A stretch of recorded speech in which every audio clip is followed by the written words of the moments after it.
Alors maintenant, on va s'intéresser à la classification d'une forme quadratique qui dépend d'un paramètre. Et on ne nous donne pas la forme quadratique, on nous demande une matrice qui la représente. Mais remarquez que cette matrice, elle a quelque chose de particulier, c'est que si alpha est différent de 1, c'est pas une matrice symétrique. Donc il faut qu'on commence par trouver la matrice symétrique qui représente la forme quadratique, et donc pour ça, il faut qu'on commence par trouver la forme quadratique. Donc la forme quadratique associée, ça va être celle qui, à xy dans R2, associe xy en ligne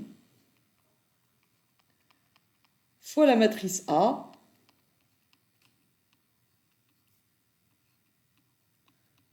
donc 1 plus alpha, alpha, 1 et 2 alpha fois le vecteur colonne xy, ce qui nous fait la matrice ligne xy fois le vecteur colonne 1 plus alpha x, alpha y, plus alpha y, et x plus 2 alpha y.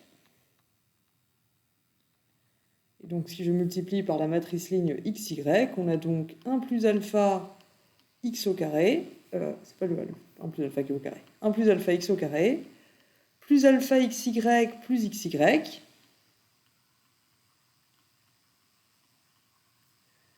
plus 2 alpha y au carré. Autrement dit, si je mets ensemble les xy, 1 plus alpha x au carré, plus alpha plus 1 xy, plus 2 alpha y au carré. Donc la forme quadratique associée à cette matrice, la voici. Et il s'agit de classifier ce truc-là. Là, du coup, ça devient comme à l'exercice d'avant. Maintenant qu'on a l'expression de la forme quadratique, on va pouvoir lui associer une matrice symétrique. Et on aura juste à étudier le déterminant de cette matrice ainsi que le coefficient en haut à gauche. Donc la matrice symétrique associée à Q alpha, je vais l'appeler M alpha, c'est la matrice. Du coup, comme à l'exercice d'avant, en haut à gauche, on met le coefficient devant x au carré. Sur l'antidiagonale, on met la moitié du coefficient de xy. Et en bas à gauche, on met le coefficient de y au carré. Et on s'intéresse du coup dans un premier temps au déterminant de M alpha. Le déterminant de M alpha, ici ça va nous faire 2 alpha facteur de 1 plus alpha moins 1 plus alpha au carré sur 2 au carré, donc moins 1 plus alpha au carré sur 4. Alors, comment j'étudie ce truc-là? Comment je trouve son signe? On peut déjà mettre un 1 plus alpha en facteur. Donc on a 1 plus alpha, facteur de 2 alpha, moins 1 plus alpha sur 4. Et ça nous fait 1 plus alpha, facteur 2. Donc on a 2 alpha moins alpha sur 4. Ça nous fait 8 quarts de alpha, si je dis... Oui, c'est ça, 8 quarts de alpha moins alpha sur 4, donc 7 quarts de alpha, c'est pas très joli, mais ainsi va le monde, moins 1 quart. Et on peut faire ça en mettant le 1 quart en facteur de tout le monde, ça nous fait 1 quart fois 1 plus alpha fois 7 alpha moins 1. Ça, c'est le déterminant de M alpha, et il s'agit de déterminer son signe. Alors ce qu'on peut remarquer déjà, c'est que si alpha... Donc là, ici, en fait, ce qu'on a, c'est un polynôme de degré 2, dont les racines sont moins 1 et 1 septième. Et son coefficient de plus haut degré, ça va être 7 quarts de alpha carré. Donc en fait, ce déterminant, il va être positif quand alpha est plus petit que moins 1 et quand alpha est plus grand que 1 septième. Et il va être négatif entre moins 1 et 1 septième.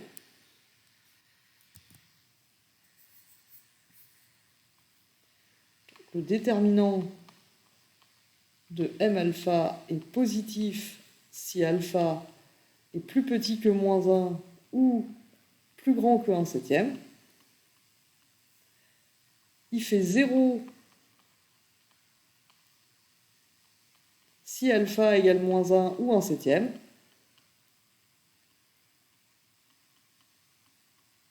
Et il est négatif entre moins 1 et 1/7.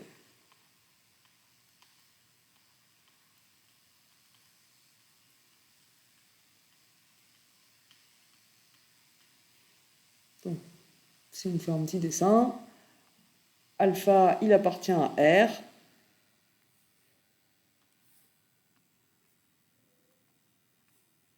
On fait un tableau de signes, par exemple. Voilà, c'est ça, un tableau de signes, c'est le mot que je cherchais. Il y a moins 1, il y a 1 sur 7, et le déterminant de M alpha, ici, il fait 0, ici, il fait 0, entre les deux, il est négatif, et pas entre les deux, il est positif.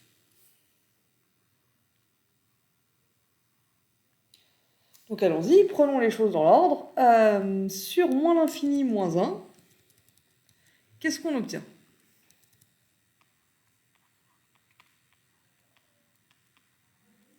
Donc on a dit dans ce cas-là, le déterminant de M alpha est positif, donc Q alpha elle va être définie positive ou définie négative. Et on le rappelle, M alpha c'est cette matrice-là. Donc on regarde 1 plus alpha, le coefficient de plus haut degré. Si alpha est plus petit que moins 1, 1 plus alpha c'est plus petit que 0, donc la matrice, la forme quadratique va être définie négative.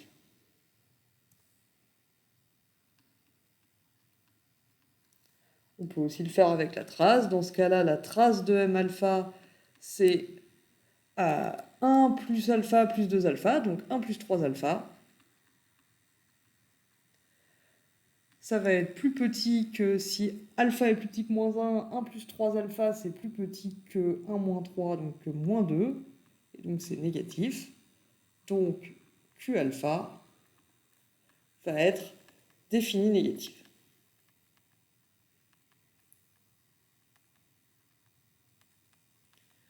Maintenant, si alpha égale moins 1, la matrice du coup M, M-1, du coup c'est alpha plus 1, donc 0, alpha plus 1 sur 2, 0, alpha plus 1 sur 2, 0, et 2 fois alpha moins 2. Donc le coefficient en haut à gauche, il est nul. Dans ce cas-là, on regarde donc, déjà à ce stade, on peut dire le déterminant est nul. Donc Q alpha est soit semi-défini positif, soit semi-défini négatif.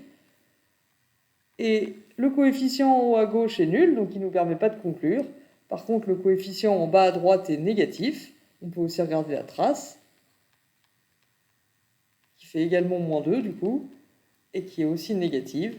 Et ça nous donne le signe des valeurs propres, et donc on en déduit que Q-1 est semi-défini négatif.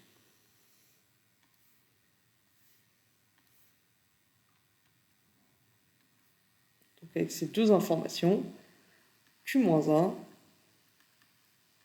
elle est semi-définie négative.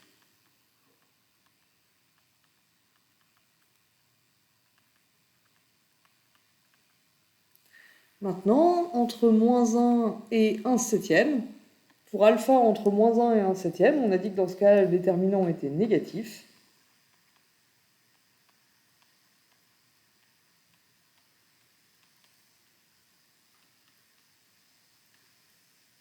Et dans ce cas-là, du coup, Q alpha est indéfini.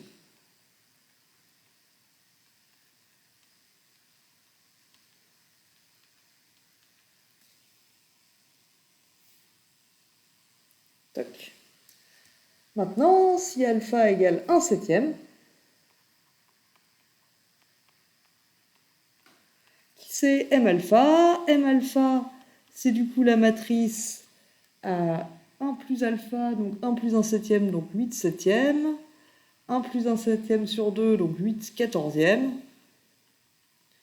8/14 et 2 alpha, donc 2/7. On peut mettre un 1/7 en facteur de tout le monde. La matrice M 1/7, c'est égal à 1/7 de 8, 8 sur 2, donc 4. 4 et 2. Toc. Voilà. Ça, c'est m alpha pour alpha égale 1 septième, donc c'est m1 septième. On revérifie à nouveau que son déterminant, il fait 1/49 de 8 fois 2 moins 4 fois 4. Donc 1/49 de 16 moins 16, donc il fait 0. Donc Q1 septième, elle est semi-définie négative ou semi-définie positive. Et le coefficient en haut à gauche ici, il est strictement positif, il fait 8 septièmes. On peut aussi dire que la trace de M1 septième, c'est 8 septièmes plus 2 septièmes, ça fait donc 9 septièmes qui est aussi strictement positif. Et donc avec un déterminant nul et un coefficient en haut à gauche strictement positif, on peut conclure que Q1 septième est semi-défini positif.